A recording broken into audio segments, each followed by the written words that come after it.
After months of speculation, EA Sports are finally ditching the FIFA brand. Rumors began circulating back in October 2021, with both sides Sorry. making. Go on. Yeah, no, it was October. Sorry, I was getting confused there. Yeah. I was thinking, dude, I was saying 22. It's not October 22 yet, you idiot. No, making so with both sides making public statements soon after that they were negotiating their contract. EA CEO and Australian Andrew Wilson stated back then that the FIFA license had been an impediment to their ambitions for the series, and that quote FIFA is just the name on the box. End Oh, quote. that mudslinging back then. We didn't really talk about that outside of 1min, but oh man, that is at that point you're like, they are not going forward with this. Well, they were FIFA. So I've heard other podcasts who went way deeper on this stuff, and they had on good authority that FIFA were basically asking for a lot more money. And I think A EA lot more, kind of yeah. fairly enough. Like if I was putting myself in EA shoes, it's like you were literally giving us nothing, and also they didn't allow them to do a bunch of stuff that they potentially wanted to do because for whatever reason, FIFA's a super corrupt organization. Like to have an organization that's more corrupt than Allegedly. EA is like amazing, right?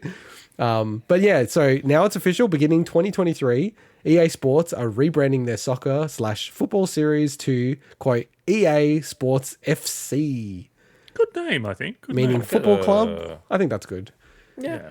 So still Obvious release. choice, but good. They'll still release the next 2022 FIFA title, which I believe is also the World Cup title, which it's a little bit more glitzy. But yeah, boys, this is pretty interesting. Do you think, Swinny? It is like that. 30 years is wild. Like I remember playing FIFA 94 on the SNES. Like that's crazy. Like that's how Yeah. much of an That's old the one I was bastards thinking we about are, in the you know? intro, yeah. So they've had I'd say they've had a good run because obviously they're one of the biggest games in the industry. But I don't know, like the fact that we're about to get into it, the people that are into FIFA games, like, and maybe the more casual people will be like, "Oh, when's the next FIFA coming out?" Yeah. And they'll be like EA Sports FC, and then potentially another game that's called FIFA. So it's like, oh, what is going to happen there? It's going to be interesting. So, But like, just on that, and I'll use this example because I think there's 3 games that I can think of that fall into this category: Madden, FIFA, and Call of Duty. That people, I go to game stores all the time, and it's crazy. I even overheard it the other day that someone was like, "Hey, I got to get that FIFA game," right? And I think Madden's not as popular. We're in Australia, so really here it's FIFA and Call of Duty. In my opinion, that they're the 2 big game franchises. It's just people walk in like a mum goes, "I gotta go get Call of Duty," and they're just like, "Oh, here's the latest one, Vanguard. Go take it." Right? Same as FIFA.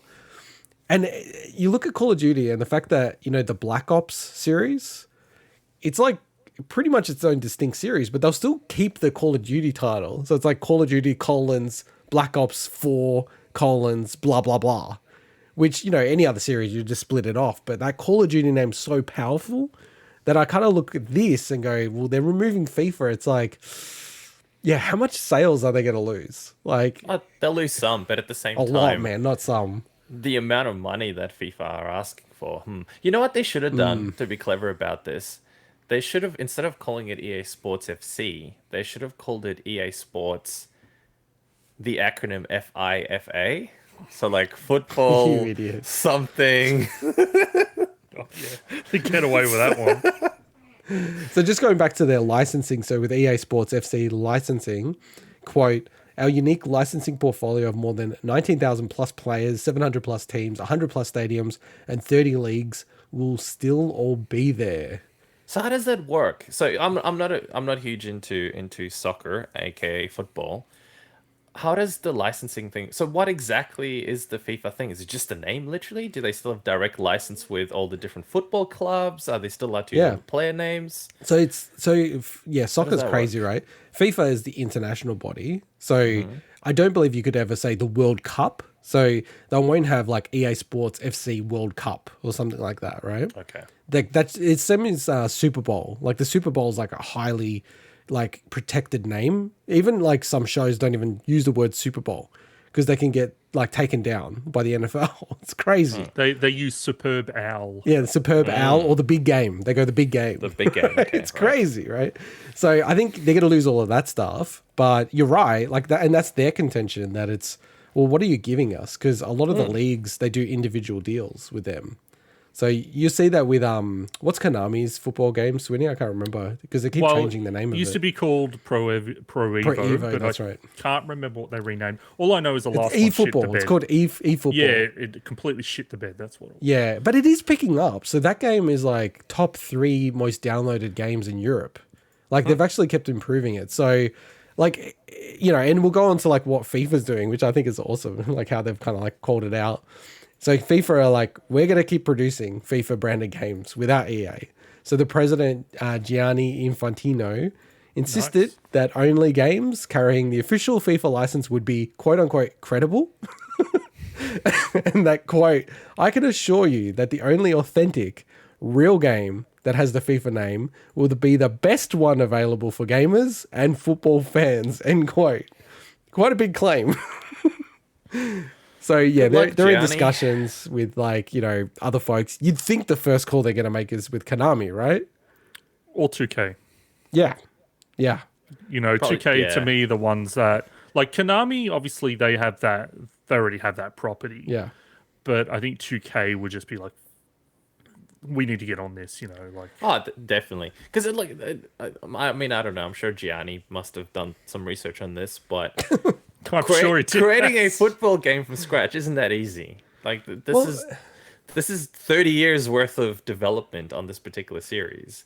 It's a lot of technology that goes into this, a lot of money that's gone into actually making the game what it is. So I don't know. I don't think it's going to be as easy for a new player just to come in and quickly do a really good game, unless it's someone like 2K that's got the experience. Well, Mike, apparently they already have, according to him, multiple non-simulation FIFA games. Non-simulation, right. Already under production and will launch Q3 this year. Which I'm like, how is that? How mobile is that games? I don't know. What the hell are they? Maybe it's I'm mobile. Curious now. I'm Maybe. really curious. Like, I think action games. I think that was a separate deal because that's what the NFL have done recently. Like they're starting to make arcade games, and same as NBA with the Trailblazers in that space by making more cartoony, not like arcadey. NBA games, like of recent times. I'm not talking about like the NBA jams of the world, but I agree with Mike. I feel like I honestly think Konami is the only place that could execute and not completely like flop. And almost so much like I'll say this statement. I feel like they almost need to go to Konami because Pro Evo soccer, it was very highly regarded, and a lot of people who play these football games, I don't play them. They actually like Pro Evo more than FIFA. It's just FIFA's got the people, the brand, the energy and the momentum behind it. So like if I was these dudes, and these guys are crazy, these FIFA guys, right? Because like, they're on a gravy train, right? Just getting licensing money for doing nothing. And then they gave it up. It's insane. But I feel like they need to go to Konami and go, look, we need to dust off the last version of Pro Evo and pump in like $100 million to get this up and running. Because I feel like if they can release a game that's super competent, like FIFA 23, people will go, maybe I'm just going to stay with FIFA. I feel like they've got one shot to do that. Well, FIFA 23 will be the EA game that's releasing this year, potentially. Well, you said it might be World Cup, I mean 24 or whatever it is. Yeah. So like I think they have an opportunity to do that. But I, for me, only think they have one shot to do that. And you know what? I want to ask a question. Agree. On PlayStation Plus, it was a surprise, but FIFA 22 went on as a free game. Yeah. And I'm like, is this got something to do with it? Like they've like tried to get a free game on there and they'll like maybe try to use it as a vehicle in the future to advertise EA Sports FC. No idea. I don't know if previous EA Sports games have been on PS Plus or anything. Sweet, but not for not, the not latest consistently. game to be on there. That's the crazy part. When I saw that, I was shocked. I'm thinking, what? They're giving the latest, greatest in the series. Obviously, the catch being that you're going to spend money on microtransactions because it's what they're infamous Sure. for. But still, a free game. But they That's the haven't done it latest like one. this early. So I think it was happened one time before with maybe NBA or something like that. But yeah, this one was surprising. And I was thinking it's got to be something to do with this deal because it's EA as a publisher, like their decision. So yeah, look, I'm going to be fascinated to see how that falls out because there's some big dollars on the line there.